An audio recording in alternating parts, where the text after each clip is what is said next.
Welcome back to the Nullified Take, where we have the TNT takes for you on Survivor 47, Episode 3. I'm back with Coach Drew, and I am back from vacation. I know you guys missed me so much last week. Drew, you handled it well. What did you think of this episode? I loved it. I mean, we're batting 3 for 3 right now as far as the season is concerned. And if you don't know me at this point, everyone out, I am a new era truther, and I will say that this season is, even for the naysayers of the new era, which I know that you people still exist, I think this season is off to a hot start. I'll talk about one little nitpick that I had with this episode in particular, but I think we have a lot of fun characters that are starting to establish themselves.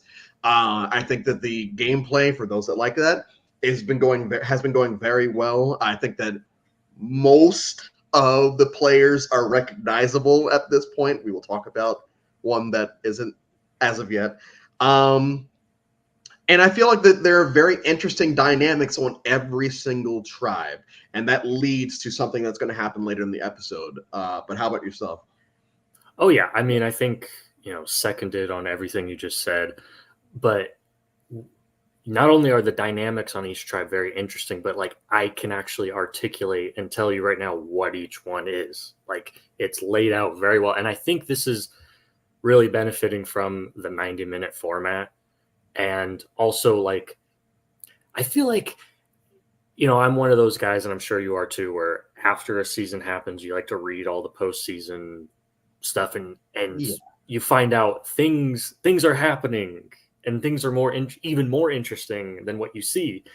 I feel like this time around, you don't need to hear anymore. I'm just thinking, for example, 41 with the Blue Tribe, they showed a couple little things, but for the most part, we don't really see what's going on. It seems like they didn't go to tribal council and there wasn't a lot going on. You find out later, oh no, actually, there was all of this stuff happening. This time around, I'm like, what could we possibly be missing? I feel like every 2 seconds there's a new thing with every character contributing to it. And I would say the first thing that sticks up to me is the Annika Sam dynamic, which they really nailed home with. Every time they went back to their tribe, it's like, okay, who's gonna break first between these two? And I honestly thought that when Sam was chopping the limb or whatever it was, and they changed the music, and Annika's staring at him, and there's that awkward high five, even though she's high fiving everybody else, theirs is, and they can't. It's not an editing trick because it's very clear that there was an awkward high five between the two of them, and so we have that, and we have these things in the other two tribes that we're going to get to, but I feel like with this episode, they basically telegraph who's probably going to go on the retreat. Mm-hmm. And I didn't feel, and I felt like, that is, those are the three people that should go based off of what y'all have been showing us this episode, because they have been either the primary antagonist or protagonist on their respective tribes. Yeah, I think, we start off the episode with the Blue Tribe coming back from tribal council, and Kyle left out of the vote. And Sue is not happy about her name getting written down. And she's like, I'm done with this guy. Whatever, any chance there was before of me working with this guy, it's over. And, it's yes, we want people like this who are just so petty, so stubborn. And I was just and it's funny because it couldn't have happened to a nicer guy. He just got caught up with the wrong numbers, and you just feel bad. But the reason why I love that this season is, and I feel like a couple years ago, you'd never catch me saying this, but this season, it's personal conflicts that are driving the votes and the relationships. TK, we just saw, obviously, Gabe, Caroline, Sue, those three are together for strategic and social reasons. But Tiana flips on him specifically because I can't stand this guy. Yeah. He drives me nuts. And we're seeing that exact thing play out on every single tribe, and I love that. Going back to the Sue thing, I got Abby Maria vibes when Kyle was trying to talk to her, and I'm like, oh man, if Kyle votes for her again, then Sue can pull the, oh, you voted for me twice, you wrote my name down twice, you wrote my name down twice. Because even when they're sitting on the beach and Kyle's telling them, hey, he thinks y'all are his goats. Like, what do we want to do about this? And Sue's just like, oh, I can't trust anything he says because he wrote my name down and this, that, and the other. I'm like, all right, Sue. She's like, I just want good vibes. I want good vibes right now. Okay, yeah, that's the reason why. I thought I was going to wake up and there's not going to be any strategy. I was like, oh, okay, yeah, I'm sure that's how it's going to work. And the other two are just kind of sitting down and being quiet and just letting them have it. We see last episode when Gabe literally explicitly lays out in his confessional, I want to bring Caroline and Sue to the end with me, and I will beat them. And he says the exact same thing to Kyle. And I'm like getting Russell Hantz vibes. Like he's just, and Kyle's like, obviously it's for selfish reasons. He's trying to, salvage his position on this tribe. But like also, didn't have to tell you that, Sue. I mean, he could just go with Gabe and do whatever, Gabe wanted to vote out Tiana. He could just go with that. So we're seeing some questionable gameplay right after seeing some promising gameplay from Sue being able to pull in Tiana. Dynamics are interesting on that tribe. I think it's like I was saying, it's mirroring a lot of things on the other tribes where it's personal conflict and maybe a showmance as the other.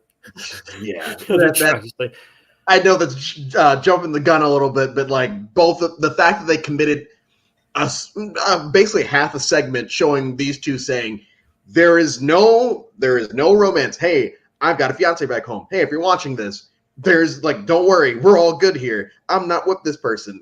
I think once again, I know that was teased at the beginning of the season, and I wonder if that is now. I wonder if that's what Jeff was alluding to in the preseason press. If not, it's gotta be right. Yeah. Like if it's not, I'm very curious. Looking at all these tribe dynamics, I don't really get the vibe of anyone really playing the flirt card or them even teasing that there might be something going on with anyone. Going back to the Russell Hantz comparison, Emily made that same comparison last week. And I kind of rolled my eyes, but like I understood where she was coming from. I think that this week, I think I'm on the same page as y'all now. Like as both of y'all have said, oh yeah, it's giving Hansing vibes. Except for I still like Gabe. Yeah. So, but the fact that he has, I won't say call them delusions because we don't know how this all turns out. But the fact that he has these delusions that, yeah, I'll beat them immediately. He's got no chance. It's like, okay, man, it's day 6 and 7, so yeah. Who's to say what's going to happen? Asia was in a really good spot, and then she wasn't. But we'll get to that one. And then, okay, so that's the beef there. The beef on Red is the fact that Rome is slowly turning into, I want to say a villain, like a fun villain. He's turning into a fun person where he's turning into a very polarizing fun character. Mm-hmm. There's a seasons here and there where like there's a character that everyone loves or everyone hates, and I feel like Rome is slowly becoming that person. I feel like it's between him and Andy right now, as far as because I know the Andy haters are all over the place, and that's still like. We'll get to Andy, but Rome, what are your thoughts on Rome this episode? Rome, I mean, like, he's a talker. He's a talker, and I think he likes to hear the sound of his own voice, for sure. He's a commentator, esports commentator, I believe, which is which is a very interesting career path. Very interesting. Good for him. I've always said that Survivor has needed an esports commentator. I mean, hasn't everybody else been saying that too? So, so he likes. Not only does he like to hear himself talk, he likes to hear himself talk about himself and how well he does certain things, and how he wants to to accomplish this. Like he's saying, like, yeah, I want to. Somebody let me know what's the most fish somebody's caught in a day, so I can beat it by one or something. It's just like, oh, dude, like these. That's something that like the right person could pull off, but I think over time that thing grates on you a lot, and he doesn't let other people use the Hawaiian sling. He, in front of Asia, eats two more fish while giving everybody else little tiny scraps. I mean, yeah, it's almost like if he wasn't trying to become a villain or a polarizing figure, I'm shocked because it seems like he's going out of his way to like push people's buttons, or at least the people that he doesn't like, Well, aka Asia. he referred to himself as the godson, which I thought was hilarious. Yeah. But it's like, okay, yeah, Boston Rob plays this way. You're not playing the way that he did. So I don't know where that the Godfather godson thing kind of came from. I think maybe because he has, a lot of power now, but like I love that scene though, because I'm like, oh, where's he gonna go? He said, oh, Rob's the Godfather, so I'm gonna be and he said Godson. I'm like, yep, that's a good name, Rome. I think that right now, like I'm not rooting for Rome or anything, but like he's kind of in the same boat that Q was last season at this point in the season, where it's like, okay, well, there's no way Q's gonna make it far because he's talking down to Banu and saying that he's his Philip and he's Boston Rob, and that was round 2 or 3 where he's having that conversation with them. And Rome is kind of doing the same thing where he's antagonizing people, and whether he knows he's doing, oh well, he is doing it on purpose when it comes to Asia. Whether he knows that's how he's being perceived, we'll see as the game continues. But I do think that he's made for very fun television. Like you said, every tribe has these one or two players and these one or two rivalries that you don't roll your eyes or like check your phone when they jump to a different tribe, because there's something going on in every single one. For sure. And I think, there was something else I was going to add about Rome. Maybe that's jumping the gun. We'll get to that later. But so let's jump to, let's see. We talked about blue. We talked about red. Should we talk about the challenge? Is there anything notable that happened there? Well, no, not the challenge yet. We want to get to the retreat journey. So I was kind of hoping, I was with Asia. I was kind of hoping that it wouldn't be Rome that goes, because I knew that if he went, of the 3 people that go, he was most likely to get something, because that's just, Survivor gods. How it has to go. Yeah, it has to go. Rome gets something, because it can't be, it can't be anyone else, because Rome is the one that of everybody else, everyone that was there, he's the one that's been portrayed as the biggest antagonist of the 3. So of course, the biggest antagonist of the 3, you can't give it to Kyle because Kyle's on the bottom anyway. So like if he loses his vote, that adds to the underdog story. Mm-hmm. You can't have Annika get it because we want Annika and Sam like this. You give it to Rome, who at least is being portrayed as annoying the shit out of everybody on his tribe. Let him win. And see how it goes. And all of them are telling kind of the same story, kind of telling the truth. And who was the one that lied? Was Annika straight up lies and says, "Oh yeah, I chose to save my vote or whatever." And then immediately was like, "Oh no, I kind of lied." Yeah. What did you think of the retreat? I thought that the retreat itself kind of boring. Just picking a thing out of a bag, but yeah, I don't know. I want to know your thoughts about, do you like that they literally forced them to draw at least once? I mean, they didn't choose to go on the retreat. I mean, I don't know why they should immediately have a 33% chance of just straight up losing their vote in the next tribal, especially when they're down to either 5 or 6 players on a tribe. I mean, losing your vote is like really bad. Yeah, and this is the nitpick that I was talking about at the beginning. This is I hate that we're at 47 and we're still doing these things where people can lose their votes off of nothing that's in their power. They'll lose their votes not because they've chosen to sit out of a challenge or whatever the case is. It's because you just randomly pulled something that said, "Hey," they got rid of do or die, and I thought we're through with this kind of thing. I know it's not the exact same thing, but you're still losing a vote. So I thought, that was kind of, and it said it was fairly boring, and I do agree. I thought this would have been a perfect time to do a swap because they're all and the way looking at the timestamp and seeing how much was left in the episode, I'm like, oh my gosh, they're going to swap because they're spreading all of this stuff. I'm like, yes, this would be perfect because now everyone knows or at least has a perception of what all these tribe dynamics are. You're at what 16 or 15 people at this point. 16 because yeah. At this point, it'd be a perfect time to just kind of mix it up. They didn't, and that's fine. But I thought that they were like, oh yeah, we're swapping here, and we don't get that, and we get 2 of the 3 people losing their votes, and that depending on when we merge, depending on what happens next in the game, do I think that Kyle is going to go home next on that tribe? Probably not. Do I think that Annika is going to go home next on her tribe? Yeah, maybe. But I don't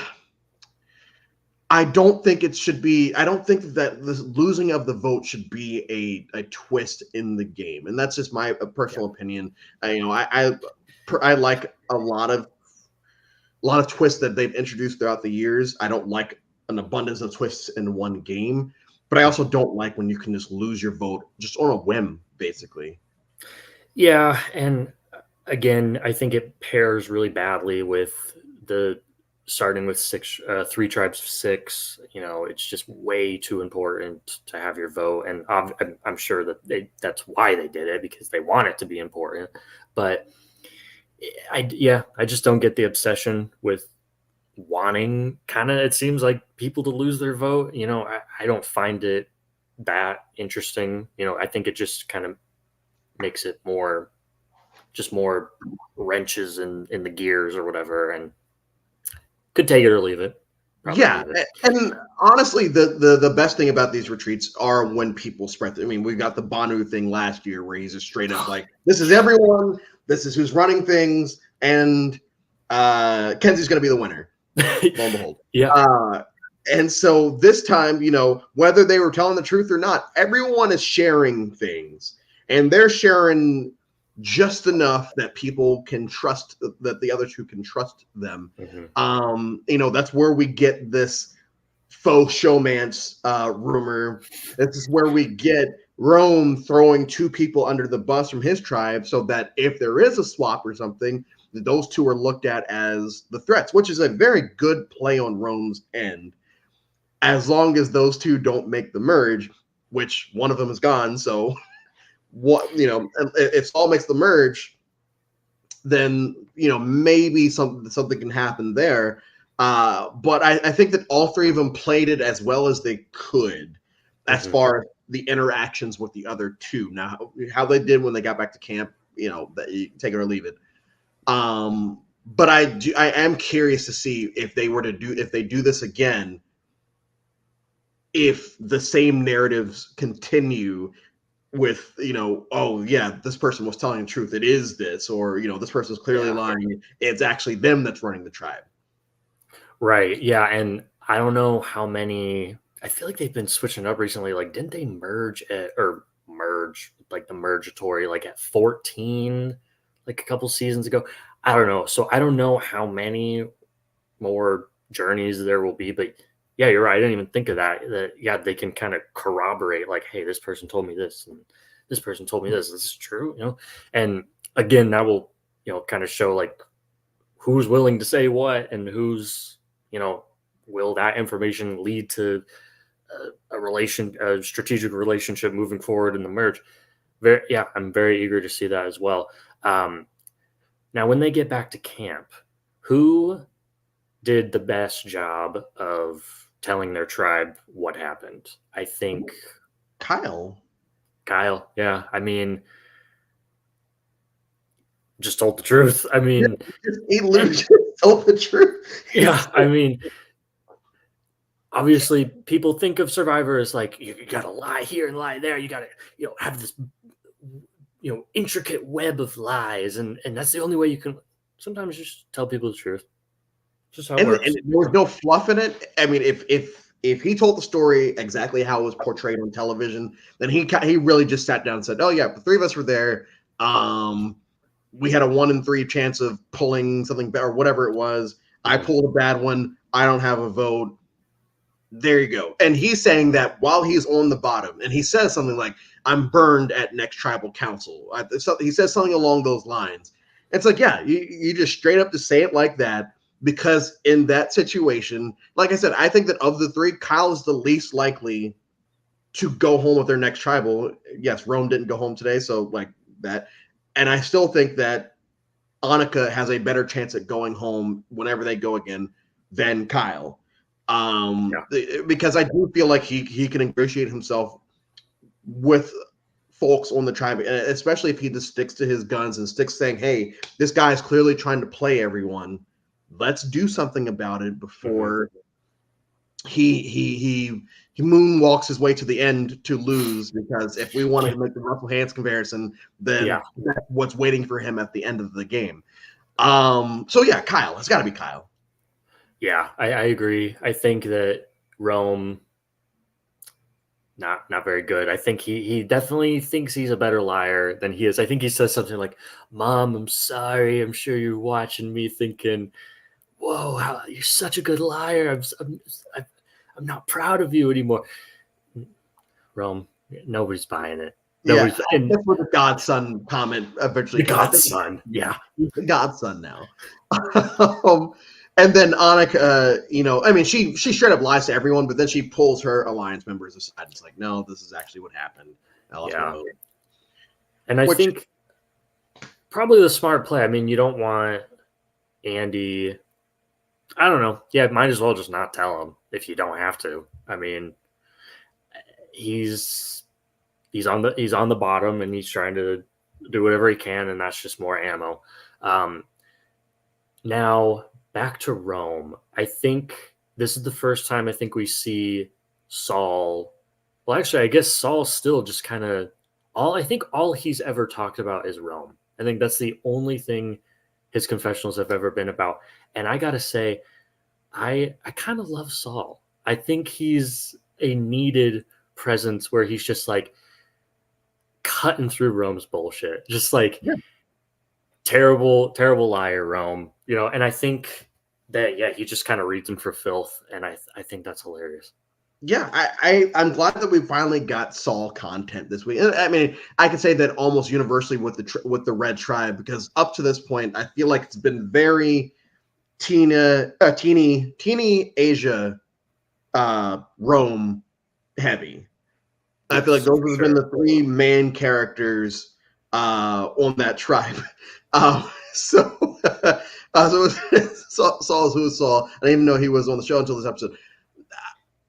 That it wasn't Saul for me. It was Genevieve for me. Yeah. Where I was like, oh wait, what? Where did she come from? She's CGI Genevieve because she was not there the first 2 episodes, and all of a sudden she's even in the episode, like during the strategizing, I'm like, oh okay, yeah. What does she have to say about this? Like I'm sure she'll turn. Yeah. But I'm glad that we got, because Saul was one of those people that, even though we didn't do pregame stuff this season, Saul was another person that I had heard people talk about going into the show. So I was very curious to see where, and yes, maybe he had a lower edit now because his edit's going to pick up as the season continues. And this could be his villain or hero arc that starts in this episode. And he catches a vote. I think Teeny threw him a vote in that one, and this one. I do think that, at least based off of what we saw in the trailer for next week, and we talked about this before we went live, there are a couple things. There's one thing in particular in the trailer that's like very much just a big old red herring. That's not even a real red herring, because it's like, oh man, Sue and blood. It's like, okay, all right, let's relax. But I do think that a real foreshadowing in the trailer is the Saul Rome, moment, whatever that moment's going to be. I think that's actually going to be a moment that's not production trying to trick us by saying, "Oh yeah, Sue's bleeding." It's okay, guys. We didn't fall for this in Nicaragua.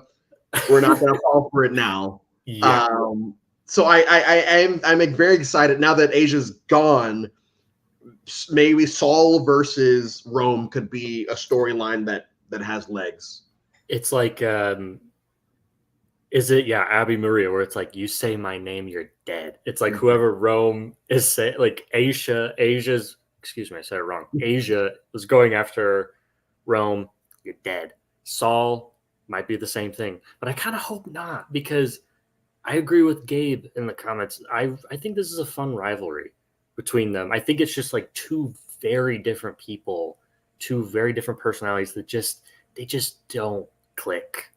And that's like what I love about Survivor. It's kind of the whole thesis of the show, is like, just throw a bunch of random people out there, see who hates each other, see who really, clicks. You're going to find people who are very similar that hate each other, some people who are very different that come together, some people who are different that just hate each other. And this is one of those moments, and it's just fun. And Asia's dynamic, like Teeny gives a confessional where it's like, yeah, me and Asia really have this connection. And I think it's that the outside the game, just like being in the actual Survivor community relationship that I feel like a lot of people would have if they went out there. And I understood that. But and it's not like Teeny votes for Asia, but like so it's those dynamics are fun, but even things like Sue on her tribe and the different people that she's working with or not working with over there, like you would never expect that in real life.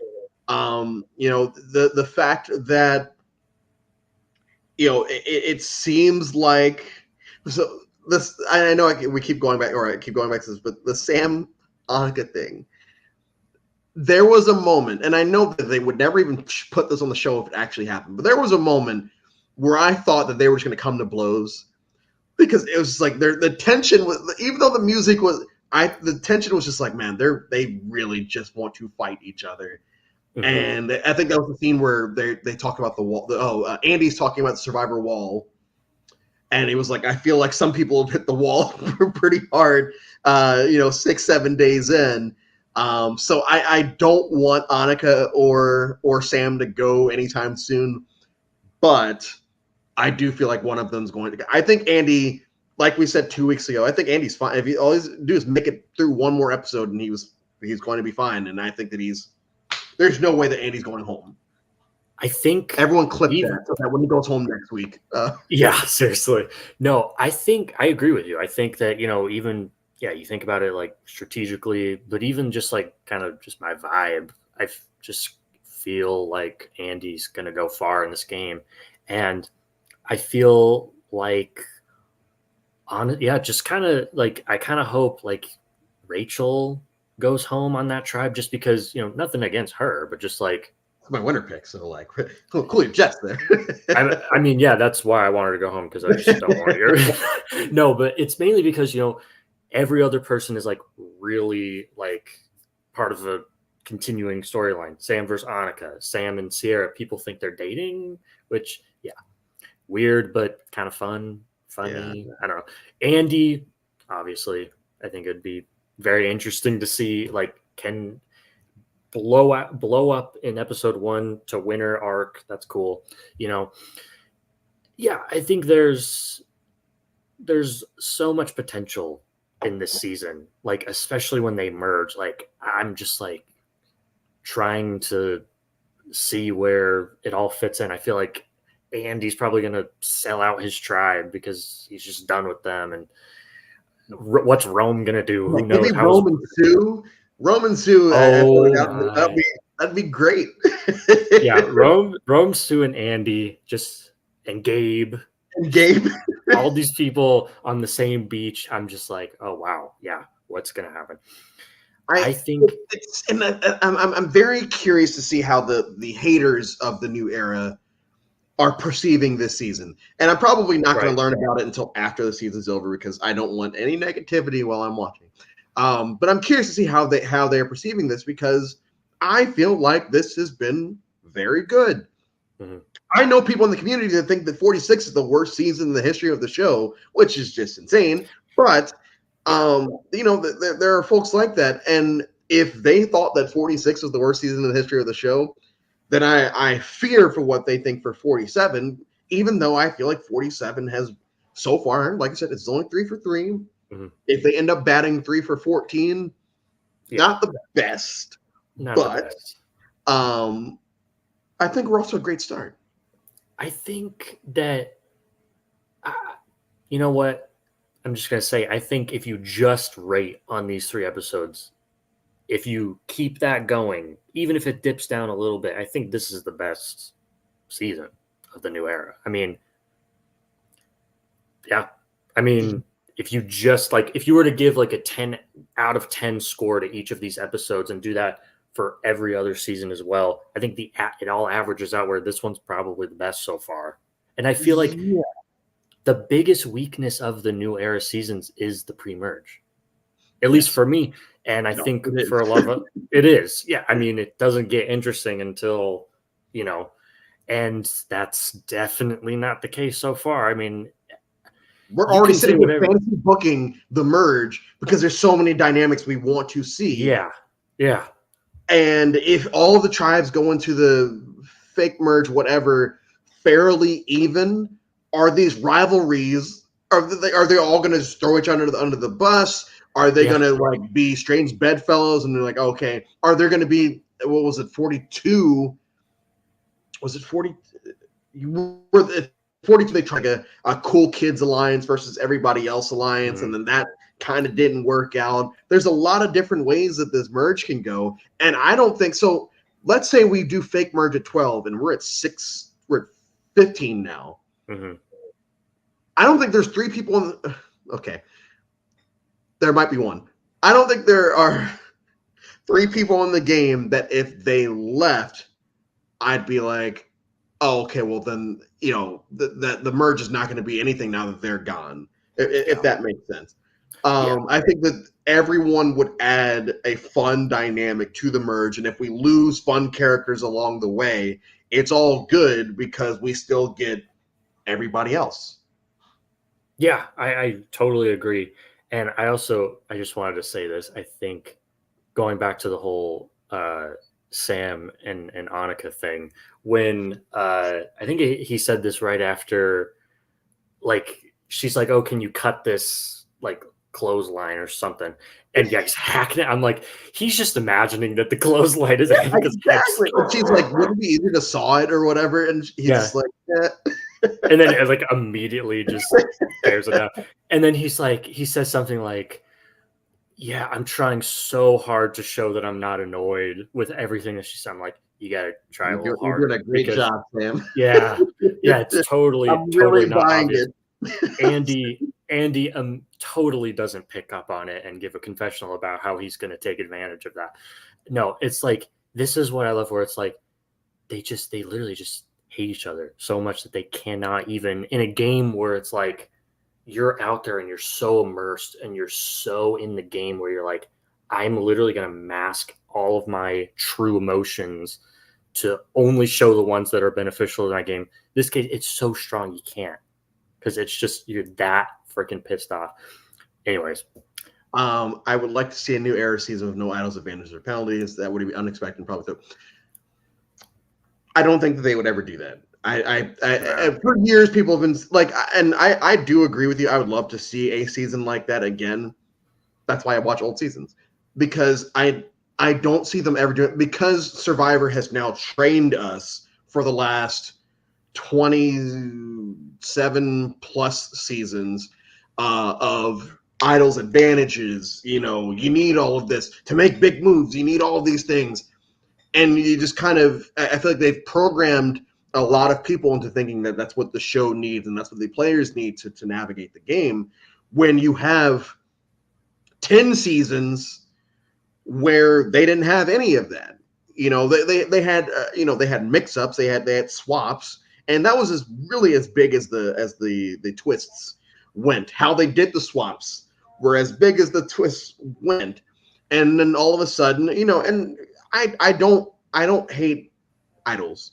I don't hate you know I don't hate steal a votes. I know I said losing your vote, but like steal a vote is different from just losing your vote. I don't hate a lot of these things. I think that where the problem is now is because they introduced so many things since season 11 when the idols introduced that they can't go back. They have to keep moving forward. That's why when we came back from COVID, it's like, oh yeah, now we've got Shot in the Dark, and now we've got Do or Die, and now we've got the Sweater Savvy.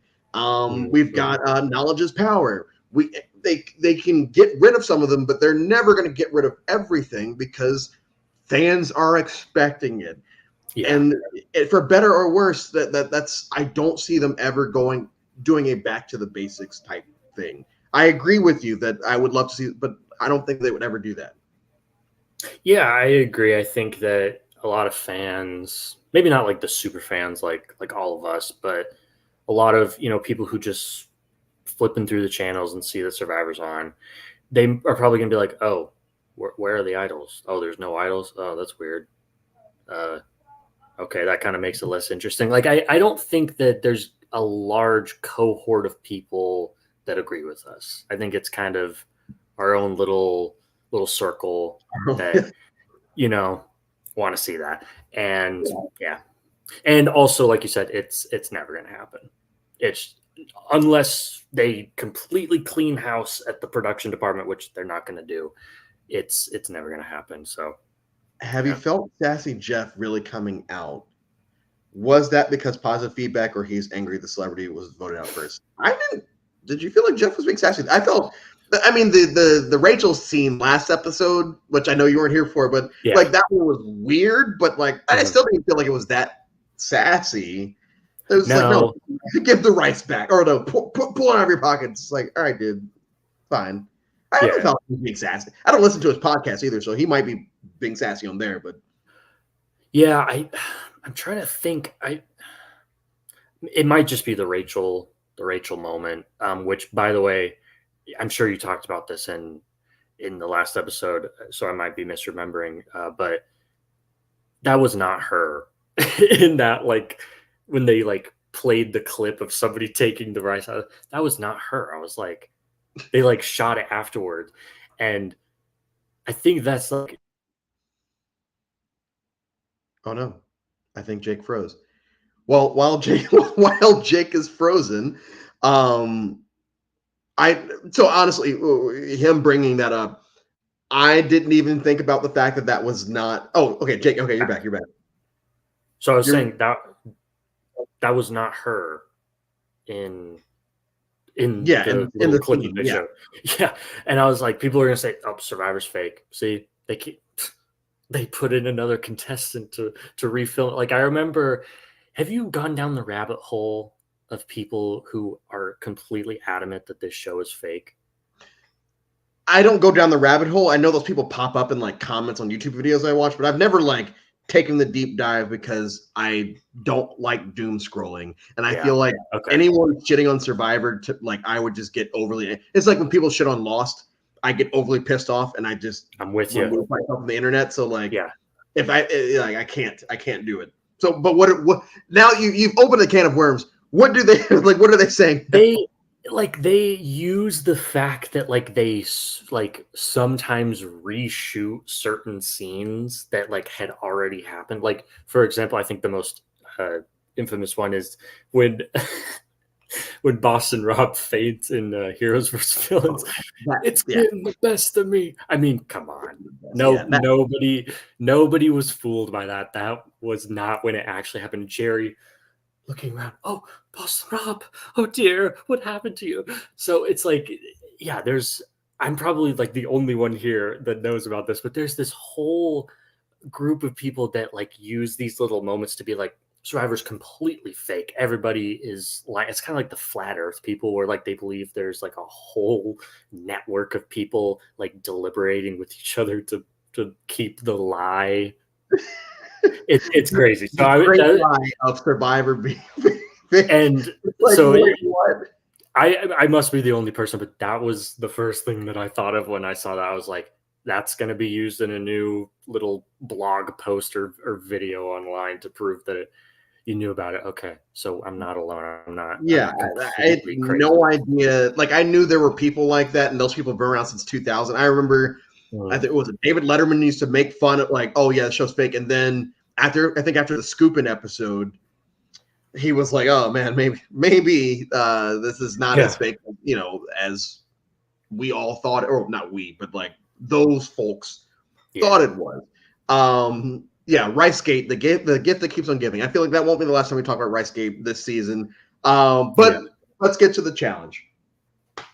Um, I mean, there's not really much to say with it, except for and someone brought it up. Oh yeah, it was very clear towards the end that one tribe was definitely going to lose, where Jeff just straight up says, I'm going to call it. I will see you guys in our tribal council. And I'm like, I feel like I wouldn't rage quit in that situation, but I would definitely have words for Jeff in that moment. And like, it would just be all impulse. Like, I wouldn't actually like tell him to, go whatever himself. But I would say it in the moment because it's like, wow, you're really just shitting on us, even though we are doing horribly and we're going to lose and we are going to go to tribal. We don't want that in our heads.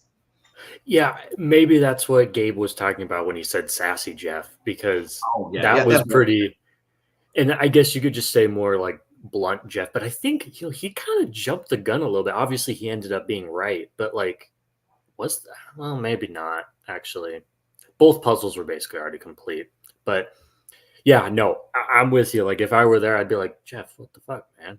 Like, aren't you like supposed to be like our kind of like our mini Impartial. cheerleader? Like, yeah, like Yeah, equal cheerleader for everybody. Like, yeah, that's why you never give yeah. up on Are you not going to Survivor. tell me to dig right now, Jeff? You're just telling me to Yeah, give up? Like, what is this? yeah. No, he's basically just saying like, yeah, just fucking give up at this point, bro. Yeah. Like, Well, and so the comment, why did they let Keyshawn swim? Keyshawn answered that question because he what did he say? he has to believe in himself. He has to believe in himself, and it's like, all right, yeah, believe in yourself when That's we don't want to lose yeah. in a challenge, because You can believe that you're about to go to tribal council. yeah, yeah, and I mean, to his credit, yeah, we get through that. Red Tribe loses in a blowout. And then we get back to camp. Now, what we failed to mention is the fact that Rome got a steal a vote while on his quest. I know we talked about that he got something, but he got a steal a vote. So now he has a steal a vote and an idol. And all hell, I won't say all hell breaks loose once they get back to the camp, but like Genevieve gets some content. And, it kind of seems like it's going Saul. And all of a sudden, people are not really trusting Asia. So what happened there? I mean, I think that it's like Teeny's like, if you're not gonna, I'm kind of putting out a lifeline for you here. I'm telling you information. You know, yeah, keeping you in the loop. Like, I want to work with you, and you're saying that you're not going to go with our plan. Like, you kind of don't have that leverage right now. And it also shows like, you kind of, the ideal is that you have somebody like Philip Shepard who just agrees to vote for whoever you want. And it's not the worst thing in the world if they sometimes push back, but she literally said like, "Yeah, no, I don't think I'm going to do that." And it's like, uh, Well, okay. yeah, guess you can just go home then, right?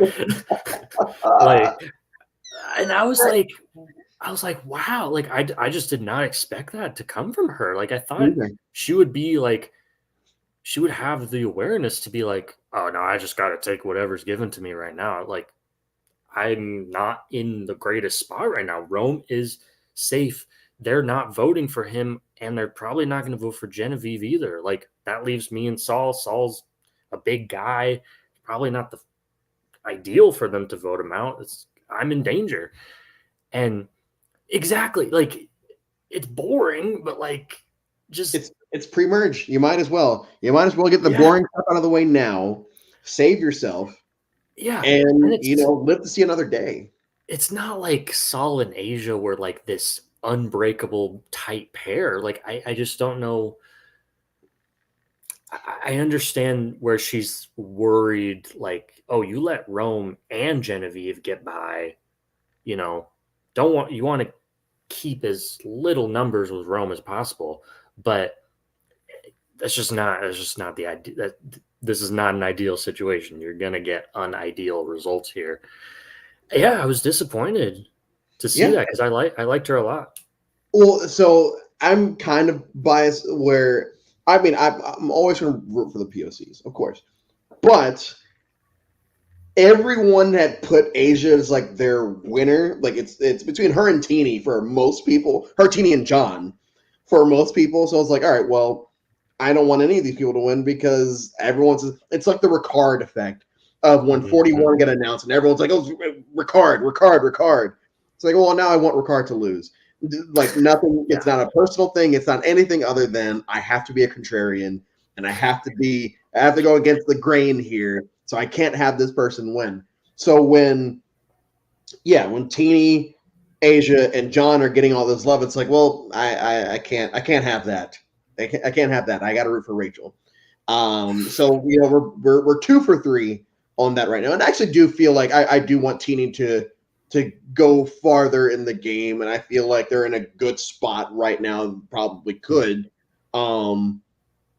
But it's going to be interesting with the fallout from this tribal, mainly because the majority of the tribe receives votes. Am I?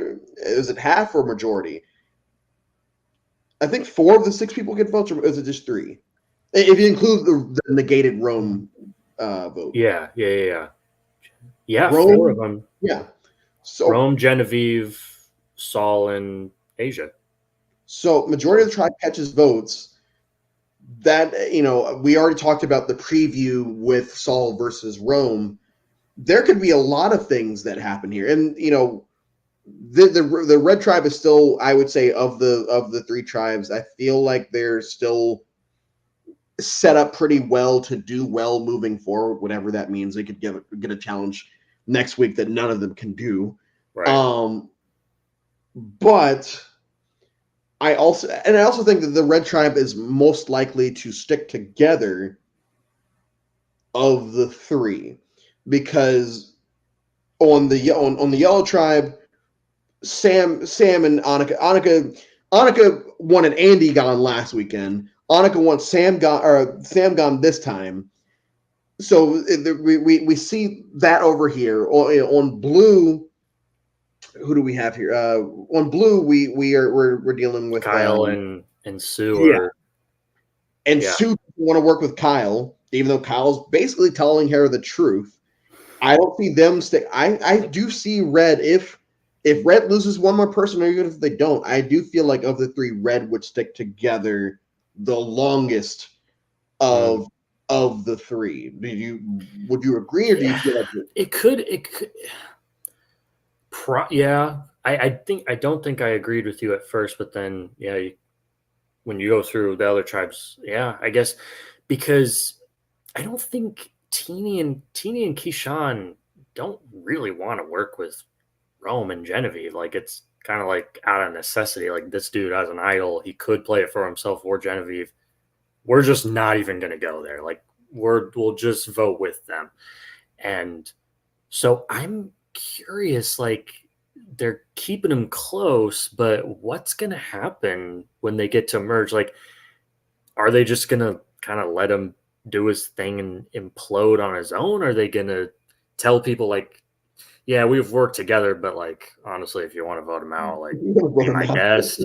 Like, I don't know. Like, I feel like if I were in their shoes, I'd probably like not want to stick with them, but I feel like if anybody's going to convince Rome to stick with them and keep his chaos to a minimum, I feel like Teeny and Keyshawn could.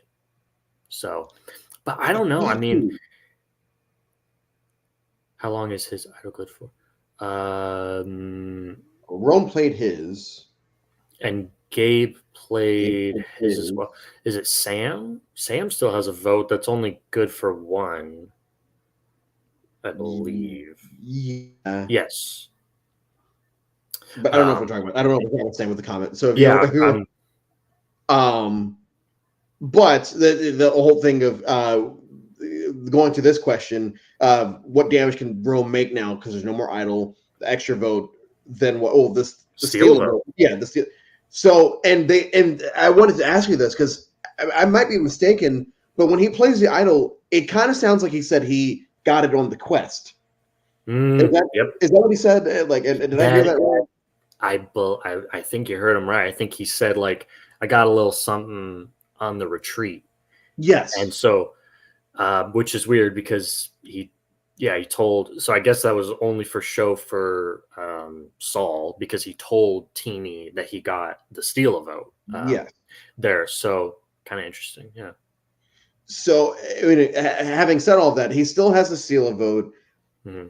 If he catches a whiff of someone coming after him, then yes, he could play it. And I do feel like, once again, of the three tribes, this one's the one where, we talked earlier about how people are bringing like not their personal feelings, but like they're going based off of vibes. Mm-hmm. This seems like the tribe of the three where vibes play the least amount into the vote. Not saying that it doesn't mean anything, but the least amount into a vote, because it's very clear that Rome is annoying a lot of people out there, yet they are still voting to keep him in this. Well,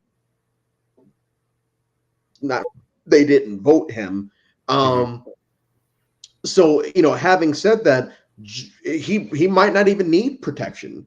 He might not need that steal a vote. He could get people to say, "Oh yeah, like Rome annoys me, but like who cares? Because like I'm kind of working with them, and we're gonna move forward." I'm hoping that we get more Genevieve content because I really want to pick her brain. Yeah, just what are you about? And that's another thing that I realized this episode is, and I know this is another thing that people have complained about in the new era. We haven't really gotten anyone's backstory this season. We haven't had the flashbacks. Yeah, I think the only one I can think of is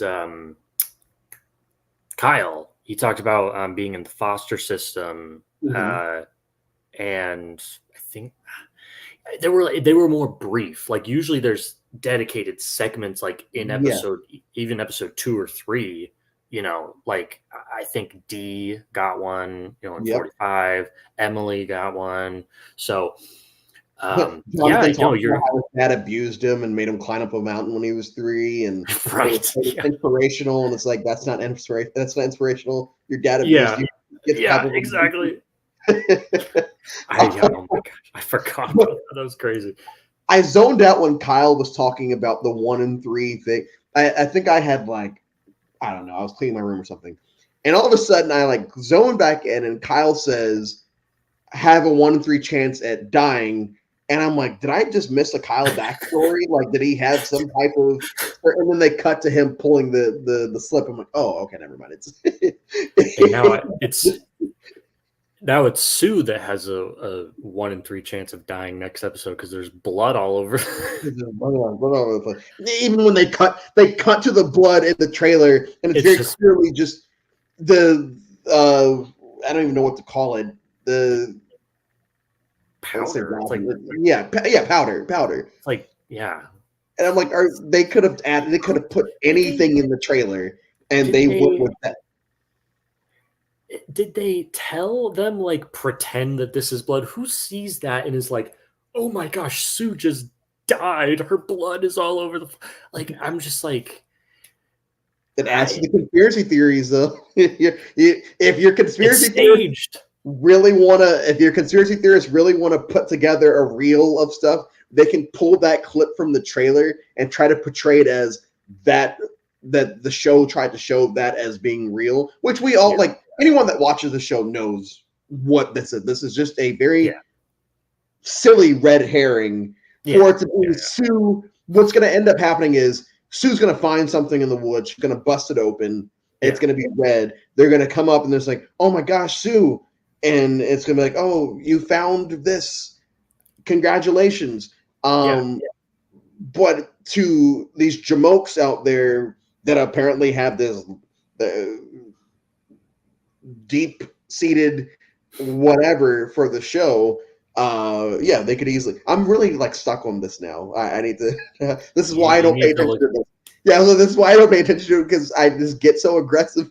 Yeah. And it's funny because they do something kind of similar in, I want to say 42 with Drea. Drea found the blood or the paint. She was like caught red-handed. Like literally red-handed. Out because what happened? Either they said it on the show, or when I was doing the show with Emily, and I think Emily said, "Why don't you just say it's that time of the month, this, that, and the other?" So either she said it or it was said on the show. But I think Emily said, "Why wouldn't you just say it?" Because it's very easy to lie your way in that situation. So I think that, yes, that's a perfect. I think it's going to be a Drea type situation where it's just obviously, like I keep going back to Nicaragua, where you'll be taken and executed in the trailer. It's like, yeah, I'm sure they will be, Jeff. I'm sure. Yeah, I think it was with Holly. It was Holly. Yeah. It's like the clickbait, the classic clickbait YouTube thumbnail. That's Nicaragua. So like 2010, 2011. Yeah. We weren't falling for it then. Why would we be falling for it in 2024? The Scoop and falling into the fire was in the trailer for that episode. Yeah. And it was just him screaming, like, oh yeah, and then something happens. And they're screaming. It's like, okay, it's season 2. So yeah, something bad probably actually happened.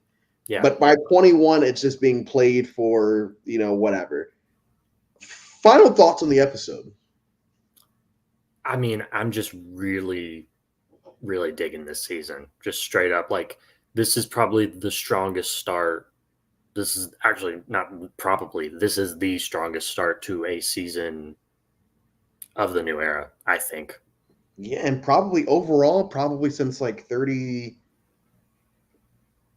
Because even 37 had, I won't say that they were clear boots, but like it was like, okay, okay. Yeah. Maybe like 32? Yeah. 31? Abby Maria made it to the merge, but PG going out and, Anyway. Very good. I really enjoyed, like, broken record. I really enjoyed this episode. I'm really excited for next week. I'm really excited to see if they can keep up this momentum, because I think they have the cast of characters to do it. I think that they have the right, the right vibes of the show. You see they've changed it. I feel like they finally potentially perfected what they've been trying to do since 41 with the right amount of advantages and how they're hiding the idols. The idol being put back into play, we're going to see if they're going to make it harder or easier for someone on that tribe to find it. Who's in trouble next week? I mean, I don't think that Andy is. I don't think that actually, Annika, Sam. Well, Sam has his idol. That's only good for one. So yeah, but I mean, that doesn't mean anything. I think that I think Annika is like the one where I'm like, oh yeah, there's a big chance. Like Blue could be anybody, honestly. I don't think it's like, it's probably, there's not one person on Blue that I'm like, oh, they're in trouble. Like, I think anybody could go home next week on that tribe, and I'd be like, yeah. Yes, I agree. Can Rome beat your favorite Aussie in fishing? Yes. No, he can't. He very clearly can't. But that's our one Aussie reference of of the night. Um, Probably for the rest of the season too. just want to see a Rome versus Saul screaming match. Will it be as good as Cara versus Laurel?